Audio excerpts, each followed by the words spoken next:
Hello नमस्ते अनि स्वागत छ तपाईहरुलाई मेरो भिडियोमा। आजको भिडियोमा चाहिँ म तपाईहरुलाई क्यानाडा वर्क भिजाको बारेमा सम्पूर्ण जानकारी र क्यानाडा वर्क भिजामा कसरी अप्लाई गर्ने भन्ने कुराको सम्पूर्ण जानकारी दिन चाहन्छु। क्यानाडा वर्क भिजामा अप्लाई गर्नुभन्दा अगाडि चाहिँ हामीले केही टर्म्सहरु बुझ्नुपर्ने हुन्छ। ती टर्म्सहरुलाई चाहिँ म तपाईहरुलाई क्रमबद्ध रूपमा एक एक गर्दै बुझाउने छु र त्यसपछि कसरी क्यानाडामा वर्क भिजाको लागि अप्लाई गरिन्छ भन्ने कुराको जानकारी पनि तपाईहरुलाई म दिन्छु। सर्वप्रथम त हामीले वर्क परमिट भनेको के हो भन्ने कुराको जानकारी लिनु पर्छ है। वर्क परमिट भन्नाले चाहिँ हामीले कुनै पनि देशमा काम गर्नको लागि त्यो देशले दिएको कार्य अनुमति पत्र भन्ने बुझिन्छ। क्यानाडाले चाहिँ हामीलाई दुई प्रकारको कार्य अनुमति पत्र दिन्छ। अब ती दुई कार्य अनुमति पत्रहरू के हुन् भन्ने कुरा हामी हेर्छौं है त।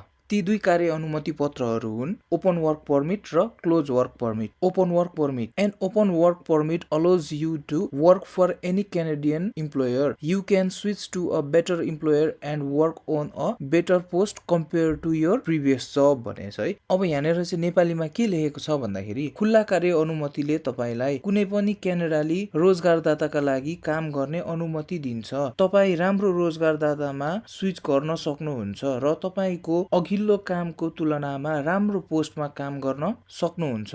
अब हामीले बुझ्नुपर्ने कुरा यो ओपन वर्क परमिट चाहिँ खास गरी स्टुडेन्ट भिजामा गइएको मान्छेहरुलाई दिन्छ। हामीले क्यानाडामा अप्लाई गर्दाखेरि चाहिँ क्लोज्ड वर्क परमिटको माध्यमबाट अप्लाई गर्नुपर्ने हुन्छ। अब यो क्लोज वर्क परमिट भनेको के हो भन्दाखेरि हामी एकचोटी बुझौं है त। A closed work permit only allows you to work for the Canadian employer mentioned on your work permit. You will have to work for that particular employer till the validity of your work permit भनेछ है। अब यो चाहिँ नेपालीमा के हो भनेको भन्दाखेरि बन्द कार्य अनुमतिले तपाईलाई तपाईको कार्य अनुमतिमा उल्लेख गरिएको क्यानाडाली रोजगारदाताको लागि मात्र काम गर्ने अनुमति दिन्छ। तपाईले आफ्नो कार्य अनुमतिको वैधता नभएसम्म त्यो विशेष रोजगारदाताको लागि काम गर्नुपर्ने हुन्छ। यदि तपाई क्लोज वर्क परमिटबाट क्यानाडा जानुभयो भने तपाईलाई जुन कम्पनीले हायर गरेको छ त्यो कम्पनीमा मात्र काम गर्न पाउनुहुन्छ। त्यो कम्पनी बाहेक फाल्टो कुनै पनि कम्पनीमा तपाईले काम गर्न पाउनुहुन्न। अब हामीले अर्को बुझ्नुपर्ने कुरा भनेको छ LMIA labour market impact assessment श्रम बजार प्रभाव मूल्याङ्कन। LMIA एक कागजात हो जुन क्यानाडामा रोजगारदाताले विदेशी कामदारहरूलाई काममा राख्नु अघि प्राप्त गर्न आवश्यक पर्दछ। LMIA भनेको चाहिँ एउटा रिपोर्ट हो। यो रिपोर्ट चाहिँ कुन अवस्थामा तयारी गरिन्छ भन्दाखेरि कुनै पनि क्यानाडियन कम्पनीले आफ्नो कम्पनीमा काम गर्नका लागि दक्ष जनशक्ति वा स्किल्ड मेन पावर नभएको अवस्थामा ESDC लाई बुझाउनको लागि एउटा रिपोर्ट तयार गर्छ। त्यो रिपोर्टलाई हामी LMIA भन्छौं। यो रिपोर्ट चाहिँ कस्तो अवस्थामा तयारी गरिन्छ अथवा बनाइन्छ भन्दाखेरि कुनै पनि क्यानाडियन कम्पनीले आफ्नो कम्पनीको लागि जब भ्याकेन्सी अनाउन्स गर्छ अथवा एडभर्टाइज गर्छ। एडभर्टाइज गरेको जबमा एप्लिकेसनहरु नआएको अवस्था वा एप्लिकेसनहरु आए पनि उनीहरुको क्राइटेरिया मिट नभएको अवस्थामा चाहिँ क्यानाडियन कम्पनीहरुले LMIA जारी गर्छन्। LMIA जारी गरिसकेपछि उनीहरुले ESDC लाई बुझाउँछन्। अब ESDC भनेको चाहिँ के हो भन्दाखेरि ESDC employment and social development Canada रोजगार र सामाजिक विकास क्यानाडा। ESDC भनेको चाहिँ एउटा क्यानाडियन गभर्नमेन्ट कम्पनी हो जसले चाहिँ क्यानाडाको कम्पनीहरुका लागि चाहिँ LMIA जारी गर्दछ। यदि कुनै पनि क्यानाडियन कम्पनीले चाहिँ उसको कम्पनीको लागि स्किल्ड मेन पावर क्यानाडामा जब भ्याकेन्सी एडभर्टाइज गर्दा पनि भेटेन भने चाहिँ त्यो कम्पनीले LMIA रिपोर्ट तयार गर्छ र ESDC मा लिएर बुझाउँछ। अनि ESDC ले त्यो रिपोर्टहरु हेर्छ, क्रस चेक गर्छ र यदि साँच्चै नै त्यो स्किल्ड मेन पावरहरु क्यानाडामा छैन भने चाहिँ ESDC ले पोजिटिभ LMIA जारी गरिदिन्छ। ESDC ले पोजिटिभ LMIA जारी गरिदिसकेपछि त्यो कम्पनीले अब चाहिँ बाहिरको देशहरुबाट वा फरेन कन्ट्रीबाट चाहिँ मेन पावर झिकाएर उसको कम्पनीको लागि काम गराउन सक्छ। मतलब उसले चाहिँ फरेन कन्ट्रीहरुबाट स्किल्ड मेन पावर झिकाउनको लागि चाहिँ वर्क परमिट पायो भनेर बुझिन्छ। अब चाहिँ हामी क्यानाडामा वर्क भिजा कसरी अप्लाई गर्ने भन्ने कुराको जानकारी लिन्छौं। त्यसको लागि सर्वप्रथम हामी क्रोममा जाउँ। क्रोममा आइसकेपछि अब हामी सर्च बक्समा जाउँ। अब यहाँनेर टाइप गरौँ हामी indeed.com। indeed.com टाइप गरिसकेपछि अब हामी सर्च गरौँ। हेर्नुस् हामी indeed.com को अफिसियल वेबसाइटमा आइसकेको छौं। अब यहाँबाट चाहिँ हामीले आफूलाई सुइटेबल जब्सहरु सिलेक्ट गरेर यहाँबाट जब अप्लाई गर्न मिल्छ। अब कसरी जब अप्लाई गर्ने भन्ने कुराको जानकारी चाहिँ म तपाईहरुलाई दिन्छु। सर्वप्रथम त तपाईहरुले बुझ्नुपर्ने कुरा के छ भने तपाईहरुसँग कस्तो खालको स्किल्स छ, तपाईहरुले के विषय पढ्नु भएको छ, तपाईहरुले के जब गर्नु भएको छ, तपाईहरुसँग कुन चाहिँ जबको एक्सपीरियन्स छ, यहाँ चाहिँ तपाईले कस्तो खालको जब भेटाउन सक्नुहुन्छ भने ड्राइभरको भेटाउन सक्नुहुन्छ, कुकम्यान भेटाउन सक्नुहुन्छ, electrician, warehouse, helper, labour, teacher, safe, salesman, अरु पनि थुप्रै किसिमको जबहरु तपाईले भेटाउन सक्नुहुन्छ। तपाईहरुले बुझ्नुपर्ने कुरा चाहिँ के छ भन्दाखेरि क्यानाडामा अप्लाई गर्नको लागि चाहिँ तपाईहरुले एकदमै बलियो CV, cover letter, work experience letter बनाउनु पर्ने हुन्छ।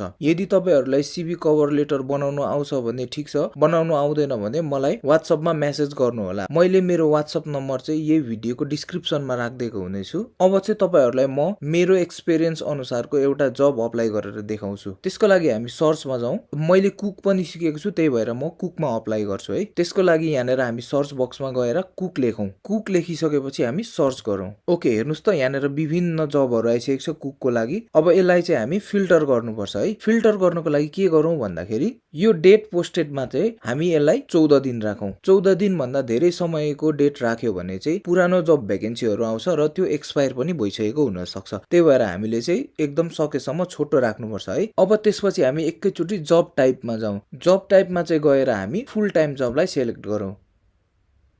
हेर्नुस् त हाम्रो जबहरु आफै घट्दै छ। हामीले गर्नुपर्ने र मिलाउने कामहरु सबै गरिसक्यौं। अब चाहिँ हामीलाई कुकको कुन जबहरु अवेलेबल छ भन्ने हेर्छौं है। यहाँनेर तपाईले हेर्न सक्नुहुन्छ कुकको जब। यो चाहिँ तपाईको 10 दिन अगाडि पोस्ट भएको थियो है। यो जबले चाहिँ तपाईलाई $16 एक घण्टाको पे गर्ने रहेछ है। यो चाहिँ फुल टाइम जब हो। अब हामी अर्को जब हेरौं। कुक बेकर 7 आवर्स भनेको छ है। यो जब चाहिँ हाम्रो लगभग तपाईको 4 दिन अगाडि पोस्ट भएको रहेछ। यो जबले चाहिँ तपाईलाई $20 एक घण्टाको पे गर्दैछ। अब हामी अर्को जबमा जाउँ। यहाँ पनि कुक हेर्न सक्छौं। यो चाहिँ 2 दिन अगाडि पोस्ट भएको रहेछ। अर्को हेरौं हामी, यहाँ पनि कुक देख्न सक्छौं। यो चाहिँ तपाईको आज पोस्ट भएको रहेछ है। अनि अर्को हेरौं। अनि अर्को छ food service worker kitchen helper अरे। यो चाहिँ कहिले पोस्ट भएको रहेछ? यो पनि आज पोस्ट भएको रहेछ। यसले चाहिँ तपाईलाई $23 एक घण्टाको पे गर्दो रहेछ है। हामी चाहिँ यसमै अप्लाई गर्छौं है। यसको लागि चाहिँ हामी यसमा यो लिंकमा क्लिक गरौँ। अब यहाँनेर हेर्न सक्नुहुन्छ तपाईले जबको डिटेल्सहरु मजाले पाउन सक्नुहुन्छ है। यहाँनेर चाहिँ तपाईहरुले जबको डिटेलहरु पूर्ण रूपमा पाउन सक्नुहुन्छ।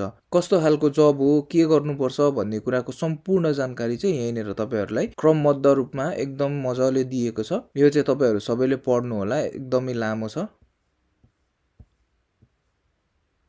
अब चाहिँ हामी अप्लाई गर्छौं। अप्लाई गर्नको लागि अप्लाई नाउमा क्लिक गरौँ। हामीले चाहिँ इन्डिडमा लगइन गर्नुपर्ने हुन्छ। तपाईहरु चाहिँ फेसबुक, जीमेल आईडी बाट पनि लगइन गर्न सक्नुहुन्छ। तपाईहरुलाई जुनबाट सुइटेबल हुन्छ त्यहीबाट लगइन गर्नु होला। म चाहिँ गुगलबाट लगइन गर्छु। हेर्नुस् त हाम्रो लगइन प्रोसेस पनि कम्प्लिट भइसकेको छ। अब यहाँनेर आफ्नो नाम, फोन नम्बर र इमेल एड्रेस दिउँ है। ओके, हेर्नुस् त मैले यहाँनेर नाम, फोन नम्बर, इमेल एड्रेस दिइसकेको छु। अब हामी कन्टिन्युमा क्लिक गरौँ। अब यहाँनेर लेखेको छ add a resume for the employer भनेको छ। अब चाहिँ यहाँनेर हामीले आफ्नो रेज्युमे अपलोड गर्नुपर्ने हुन्छ। म चाहिँ आफ्नो रेज्युमे अपलोड गर्छु। ओके, हेर्नुस् त मेरो रेज्युमे पनि अपलोड भइसकेको छ। अब हामी कन्टिन्युमा क्लिक गरौँ। यहाँनेर चाहिँ लेखेको छ प्लिज रिभ्यू योर एप्लिकेसन भनेको छ। अब यहाँनेर मेरो सबै कुरा ठीक छ। मैले रेज्युमे पनि अपलोड गरिसकेको छु। अब यहाँनेर भनेको छ सपोर्टिङ डकुमेन्ट्स भनेको छ है। अब यहाँनेर चाहिँ मैले आफ्नो कभर लेटर पनि हालेको छैन, अरु केही पनि हालेको छैन। त्यही भएर अब यहाँनेर म आफ्नो कभर लेटर हाल्न गइरहेको छु। यहाँनेर चाहिँ लेखेको छ want to include any supporting document भनेर। Yes of course. अब हामी यहाँनेर चाहिँ हाम्रो आफ्नो कभर लेटर हाल्छौं है। यहाँनेर चाहिँ हामीले कभर लेटरको पीडीएफ फाइल अपलोड गर्नु मिल्दैन। यहाँनेर चाहिँ हामीले रिटर्न फर्ममा गर्नुपर्छ है। हामीले लेख्नुपर्छ। त्यही भएर यहाँ क्लिक गरौँ। हामीले चाहिँ यहाँनेर क्लिक गरिसकेपछि टाइप अ कभर लेटर भनेर आउँछ। अब चाहिँ म यहाँनेर कभर लेटर लेख्छु। हेर्नुस् त मैले मेरो कभर लेटर पनि लेखिसके। अब चाहिँ हामी यसलाई अपलोड गरौँ। हाम्रो कभर लेटर अपलोड पनि भइसक्यो। अब फेरि यहाँनेर भनेको छ प्लिज रिभ्यू योर एप्लिकेसन भनेर आएको छ है। अब फेरि हामी एकचोटी हेरौँ। ओके, हाम्रो कभर लेटर पनि आइसकेको छ। अब चाहिँ यहाँनेर सबमिट योर एप्लिकेसन भनेको छ। अब यहाँनेर हामी सबमिटमा क्लिक गर्दियौ। Your application has been submitted भनेको छ। अब हाम्रो जब अप्लाई चाहिँ भइसक्यो। अब हामीलाई उताबाट मेल आउँछ है। यसरी नै हामी क्यानाडामा जब भ्याकेन्सी अप्लाई गर्न सक्छौं। यदि तपाईहरुलाई सीवी र कभर लेटर बनाउनु छ भने मलाई WhatsApp मा मेसेज गर्नु होला। मेरो नम्बर चाहिँ म तपाईहरुलाई यही भिडियोको डिस्क्रिप्सनमा राख्दिन्छु।